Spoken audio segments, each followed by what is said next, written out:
Mainit na balita, nanawagan ang Department of Justice kay Senador Bato de la Rosa na sumunod sa batas at sumuko bilang dating hepe ng PNP.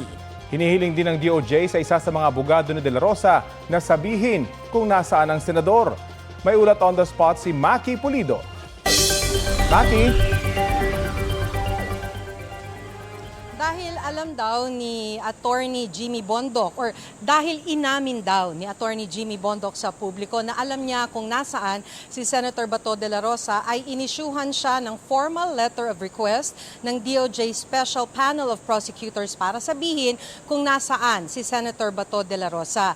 Binuo itong Special Panel of Prosecutors para imbestigahan ang mga nangyari sa Senado noong May 11 hanggang 14 na nagtapos sa paglabas ni de la Rosa ng Senado. Ayon kay Justice Secretary Frederick Vida, pagkakataon na ito para makipagtulungan sa legal na proseso si Bondoc. Git niya, dahil abogado si Bondoc kaya't officer of the court, hindi ito dahilan para hindi makipagtulungan sa legal processes at itagong hinahanap ng batas kahit na kliyente pa niya si De La Rosa. Dahil naman marami na raw inamin si Senator Robin Padilla tungkol sa kanyang papel sa paglabas ni De La Rosa ng Senado, hindi na siya hihinga ng statement ng DOJ Special Panel of Prosecutors. Pag-aaralan na lamang daw ng panel ang mga ginawang pag-amin ni Padilla. Sabi ni Vida, hindi naman daw lahat kailangang tanungin dahil may mga bagay na factual na. Narito po yung pahayag ni Secretary Vida. Ang dami niya na kong inamin na ginawa niya. Meaning, our panel of prosecutors will study everything. Will study everything that based on these admissions, based on this factual milieu or factual circumstances, can we lead to a conclusion that he or a person is probably guilty of a particular crime. Hindi naman po lagi kailangan tatanungin pa dahil may mga bagay factual na eh.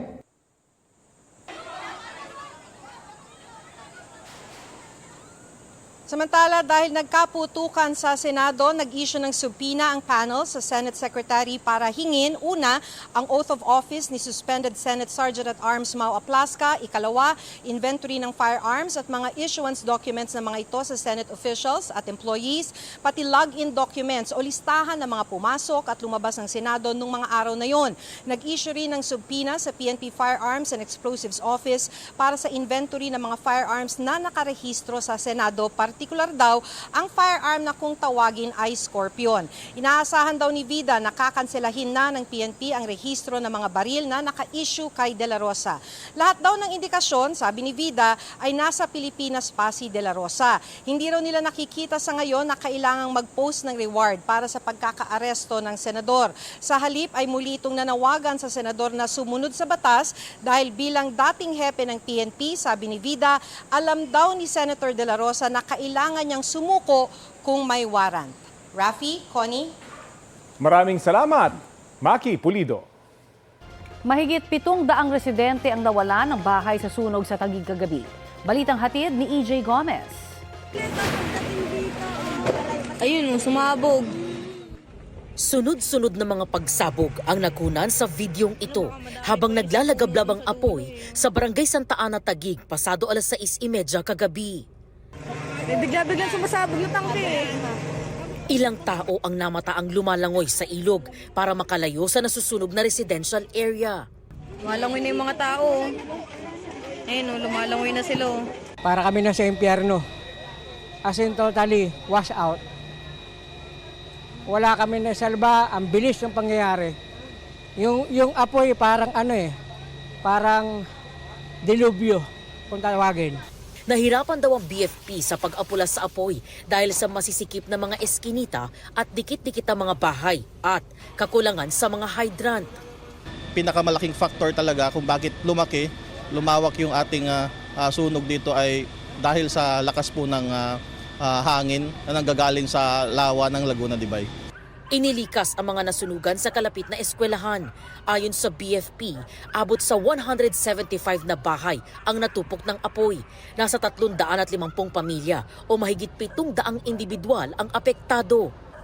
Ang 81 anyos na si Lola Dolores na naka-wheelchair, pinagtulungan daw ilabas sa nasusunog na bahay. Naku, malaking apoy talaga doon sa dulo. Gusto ko. Sabi ko, naku, Panginoon ko, ibigtas po niyo kami sa apoy. Hindi ako makahinga sa init. Ako, Diyos ko.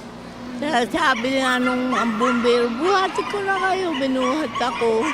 Nailigtas naman ng pamilya ni Hilda ang mga alaga nilang aso. Nung sigaw-sigaw na sa akin yung asawa ko na kunin na lang daw yung mga papeles, mga ganyan-ganyan. Yun lang nakuha namin yung papeles. Sabi ko, wait lang, sasalba ko lang itong mga alaga namin. Tapos yung mga damit, wala. Walang namatay o malubhang nasaktan sa sunog ayon sa BFP. Nasa 3.75 million pesos ang tinatayang pinsala ng sunog. Inaalam pa ang sanhi ng apoy na tuluyang naapula pasado 2:00 ng madaling araw. EJ Gomez, nagbabalita para sa GMA News. Retrieval and clearing operations na ang ginagawa ngayong paghahanap sa mga nawawala sa pagguho ng isang gusali sa Angeles, Pampanga. Ayon sa Bureau of Fire Protection Central Luzon, wala nang nakitang signs of life sa apektadong lugar kaya itinigil na ang search and rescue operations kagabi. Sa pinakahuling datos ng command post, 4 ang kumpirmadong namatay sa insidente. 16 naman ang hinahanap pa habang 27 ang na-rescue. Sabi pa ng BFP Central Luzon, isang nasa listahan ng mga nawawalang personal na nagpakita sa City Social Welfare and Development Office para kumpirmahing wala siya sa gusali nang gumuho ito. Mga kapuso, tumaas ang tsansa na maging bagyo ang low pressure area sa Pacific Ocean.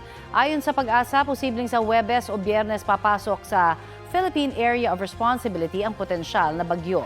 Tatawagin po yan sa local name na Domeng. Sa ngayon, namataan ng LPA mahigit 1,000 kilometro silangan ng northeastern Mindanao. Sa kabila niyan, hindi inaasahang magla-landfall o tatama sa lupa ang bagyo, pero posibleng magpaulan ito sa ilang bahagi ng bansa. Inuulan na ang ilang panig ng Mindanao dahil po sa trough ng nasabing LPA.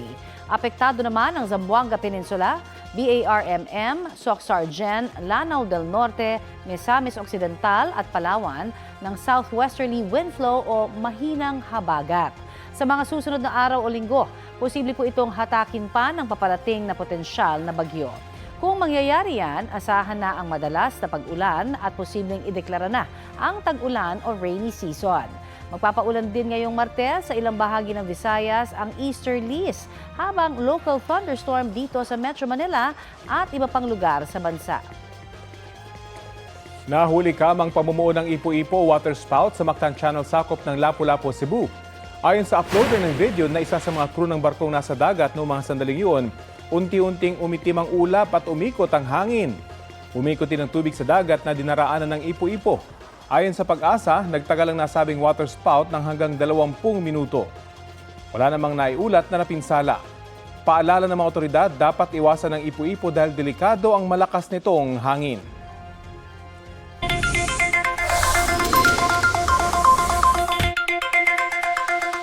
Abiso sa mga motorista, epektibo na ngayong araw ang taas presyo sa ilang produktong petrolyo. Ayon sa Department of Energy at anunsyo ng ilang kumpanya ng langis, nasa 1 peso and 90 centavos hanggang 1 peso and 96 centavos ang dagdag sa kada litro ng diesel. 1 peso and 13 centavos hanggang 1 peso and 60 centavos naman ang taas presyo sa gasolina. Habang may 83 centavos hanggang 1 peso and 45 centavos namang dagdag sa kada litro ng kerosene. Ayon sa DOE, nakakaapekto sa presyuhan ang nagpapatuloy na gulo sa Middle East. Nagkarambola ang 10 sasakyan sa Rodriguez Rizal matapos mawalan umano ng preno ang isang truck. Isa po ang patay habang 3 ang sugatan. Balitang hatid ni EJ Gomez.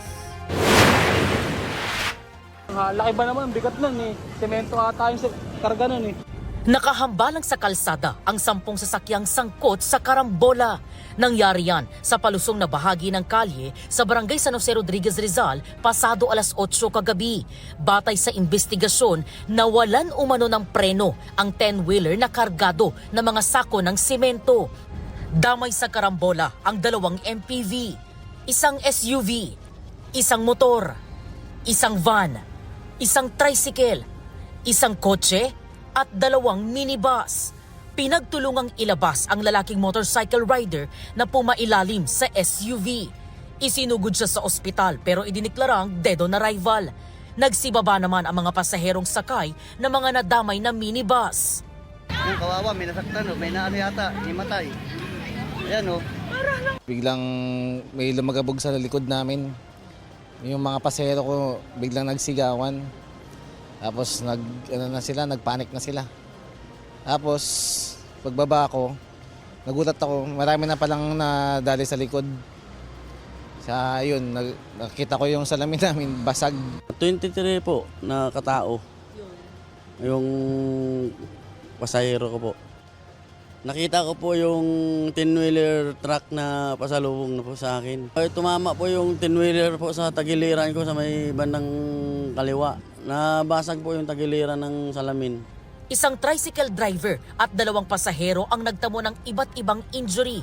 Dinala sila sa ospital.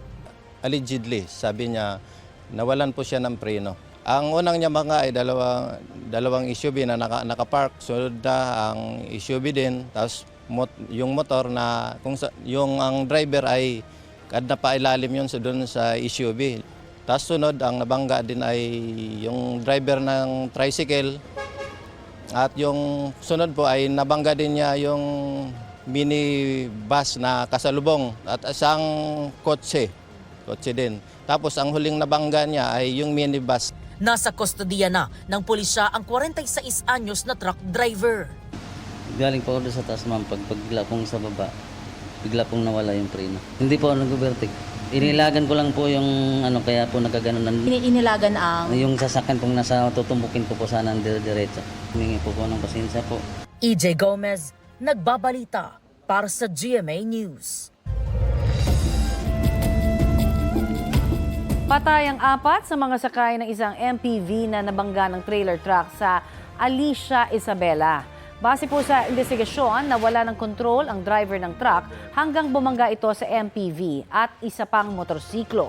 Sumabog ang gulong ng truck hanggang sumadsad ito sa isang puno. Dead on the spot ang 4 na sakay ng MPV habang sugatan ang 2 iba pa. Nagtamo rin ng mga sugat ang rider ng motor. May hawak na raw na dashcam footage ang pulisya na gagamitin bilang ebidensya. Inihahanda na ang mga kaukulang reklamo na isasampa laban sa driver ng truck. Wala siyang pahayag. Sa pambihirang pagkakataon, isang bulalakaw ang namataan sa Bulkang Mayon habang nag-aalboroto ito. Nakuha niya ng video ng Philippine Institute of Volcanology and Seismology pasado alas 10:30 kagabi. Paglilinaw ng ahensya, hindi tumama ang bulalakaw sa bulkan. Nagkapira-piraso raw ito bago tuluyang bumagsak. Samantala, 2 beses nakapagtala ang bulkan kagabi ng lava effusion o dahan-dahang pag-agos ng lava na may kasamang uson o pyroclastic density currents. Sa nakalipas na 24 oras, may naitala ring halos 60 volcanic earthquakes ang Mayon. Nagbuga rin ito ng mahigit 1,000 toneladang asupre o sulfur dioxide. Nananatili sa Alert Level 3 ang Bulkang Mayon. Mahigpit na ipinagbabawal ang pagpasok sa 6-kilometer radius permanent danger zone. Samantala, pinabulaanan ng ilang senador ng minorya ang sinabi ni Senadora Amy Marcos na may mga mambabatas daw na nagsusulong na baguhin ang konstitusyon para mapahaba ang termino ng mga mambabatas at ng Pangulo. Balitang hatid ni Ian Cruz.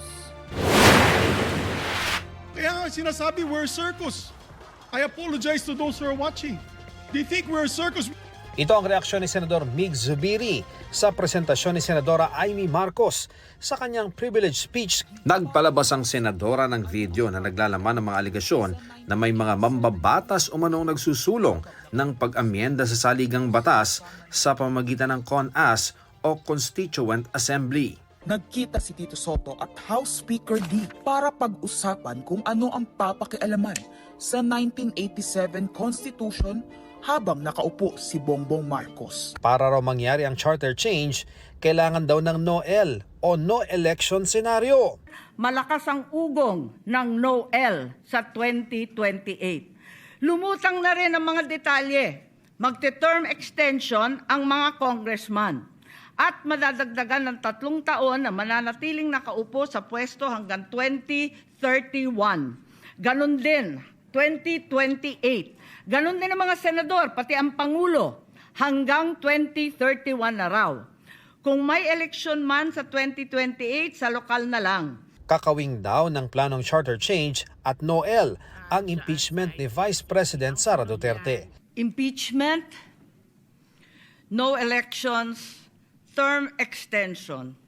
Ito ang inaatupag ng ilang mambabatas na nagiging mambubutas ng sikmura ng taumbayan. Tanong ngayon, ayaw ba talaga ng palasyo sa tiyatsa o kunwari lang? O talaga bang wala ng respeto sa Pangulo?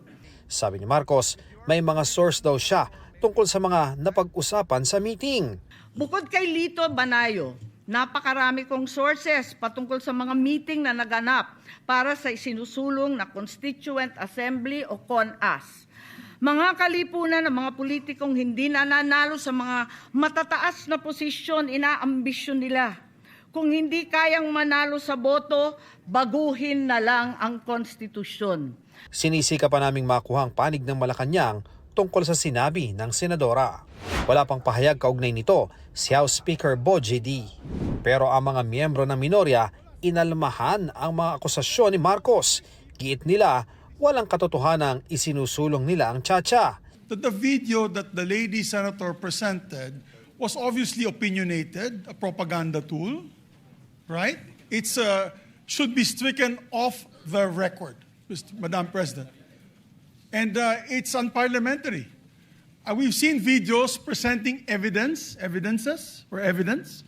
on issues that are taken up on the floor. Sinagundahan ni Senate Minority Leader Tito Soto ang mosyon ni Zubiri, sabay ng pag-alma sa aligasyon sa kanya ni Marcos. You should not be surprised if I often see Bo GD, because Bo GD is my golfmate. During that time, na pinag-uusapan nila yung na binabanggit na nag-meeting daw kami dahil sa tiyatsa. Parang ganun ang dating eh. That's not true. I have never been in favor of tiyatsa. Charter change? Never.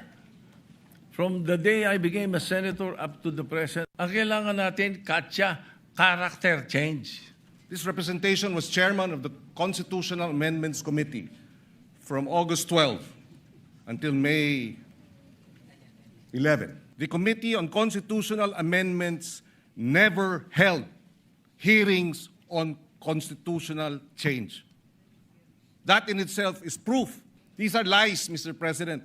I've been in public service broadcasting sa media for almost 30 years now. First time na ako nakita ng House Show presentation. Sana wag nating gamitin yung plenary para sa mga conspiracy theories natin. Kontra sa mosyon ni Zubiri ang kasama ni Marcos sa mayorya. I have not heard any word from Senator Amy Marcos that offended the sensibilities of our counterparts in the minority. That's why I'm objecting to the motion.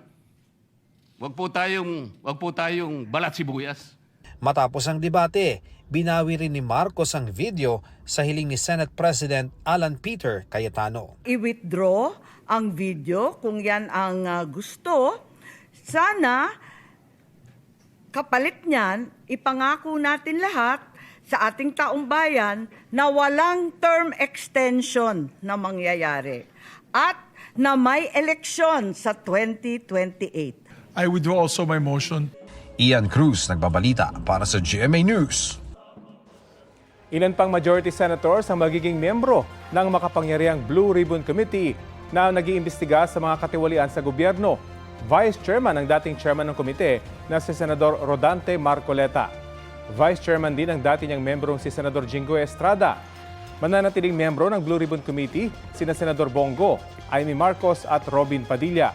Kasama rin sa komite sina Senador Mark at Camille Villar at Senador Chis Escudero. Nauna nang inanunsyong chairperson ng komite si Senador Pia Cayetano. Batay sa Rules of the Senate, 17 miyembro ang bubuo sa Blue Ribbon Committee, kasama ang chairperson at vice chairpersons. Hindi kasali sa bilang ang Senate President at 3 ex-officio members, Senate President pro tempore, Majority Leader at Minority Leader. Sa ibang komite, si Senador Chis Escudero ang bagong chairman ng Senate Labor and Employment Committee. Dati itong pinamumunuan ni Senador Raffy Tulfo. Pinalitan naman ni Senador Amy Marcos si Senador Risa Ontiveros bilang chairperson ng Committee on Electoral Reforms. Nananatili rin kay Marcos ang chairmanship ng Committee on Foreign Relations. Happy Happy Tuesday mga mare at pare! Busolve with action ang mga kapuso sa double premiere kahapon ng dalawang kapuso shows. Sa GMA Prime, suspense after suspense ang pilot episode ng Task Force Firewall.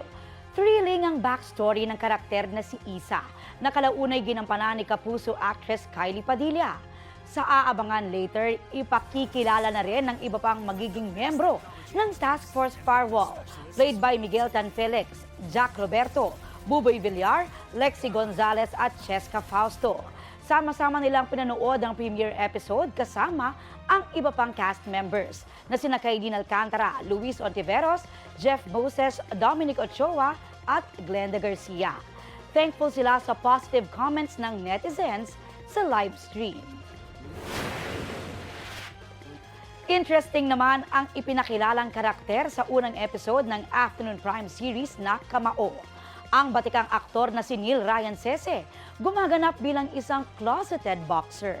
Hanga raw kay Neil ang lead star ng sports action drama series na si Anton Venzon. Together with the cast, may watch party rin sila ng pilot episode. Pangako ni Anton, abangan din ang pagganap niya bilang makmak batumbakal para tapatan ang commendable talent ng kanyang co-stars.